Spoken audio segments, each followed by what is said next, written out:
Good morning guys, it's Kenny Myers. And for today's video, weather update muna tayo dito sa lugar namin, Hingoog City. It's January 8, 2023. And then halatang halata sa mukha ko na wala akong tulog kasi puyat. Alam niyo kung bakit? Dahil sobrang lakas ng hangin, ulan, at alon dito sa amin simula pa kaninang madaling araw. Around 2 a.m. ata yun nag-start. Hanggang ngayon, it's already 9 in the morning. Halika, pakita ko sa inyo.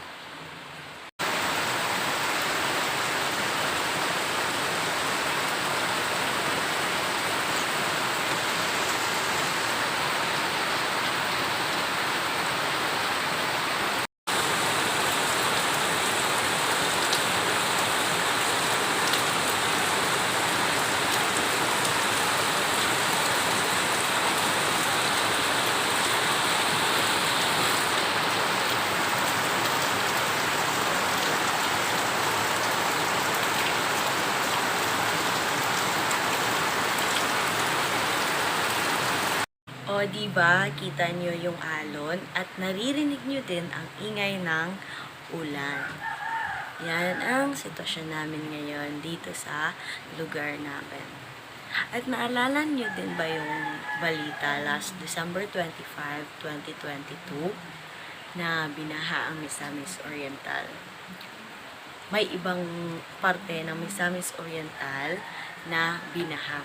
Yes po, isa po kami sa mga lugar na binaha ang Hingoog City. Hindi po namin na-enjoy yung Pasko dahil malakas ang alon, malakas at ang ulan at binaha po kami dito. May mga bahay na nasira dahil sa alon at may mga bahay na nasira dahil sa baha. Nakakasad lang kasi yun ang nangyari sa amin nung Pasko at hanggang bagong taon walang tigil ang ulan. May konting init, maraming ulan.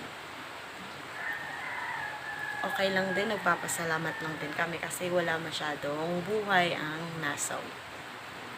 That's all. Stay safe everyone. Thank you. See you again.